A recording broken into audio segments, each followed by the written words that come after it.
Jusqu'à hier, eh bien Bruno Le Maire disait il va y avoir le retour des super promos, des promos comme un produit acheté, un produit offert, tout ce qui est interdit depuis 2018.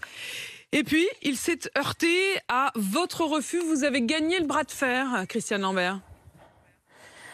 Écoutez, ça nous paraissait complètement incongru de faire cette proposition alors que la loi alimentation a à peine 2 ans d'âge et n'a pas encore porté tous ses fruits.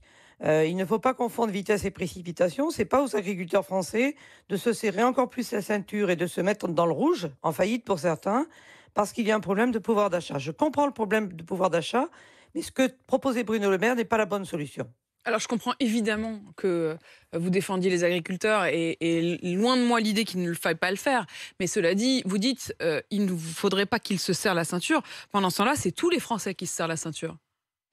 Oui, mais écoutez, tous les Français, depuis 8 ans, voit les prix de l'alimentation baisser. L'Observatoire français des coûts et des marges, des prix et des marges, l'a publié, moins 1% par an depuis 8 ans. Ça a conduit beaucoup d'exploitations en faillite. Est-ce qu'on peut continuer ainsi?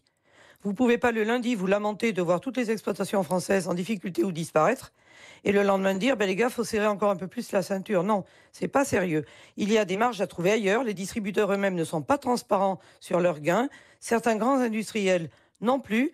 Donc moi, j'ai demandé à ce qu'il y ait une inspection générale des finances sur chacun des acteurs et on va voir. Nos coûts à nous sont très transparents, ils sont publiés régulièrement.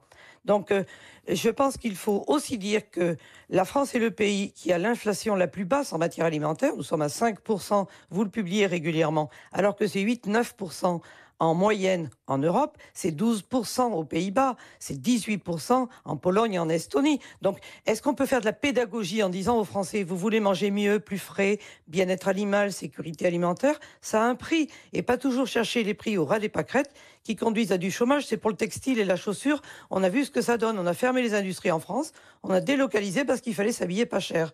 Eh bien, pour l'agriculture française, moi, j'ai traversé la France hier. Je suis dans le Var auprès des agriculteurs, producteurs de fruits, de fleurs, qui voient de grandes difficultés pour leur secteur d'activité et qui m'ont demandé de venir voir sur place.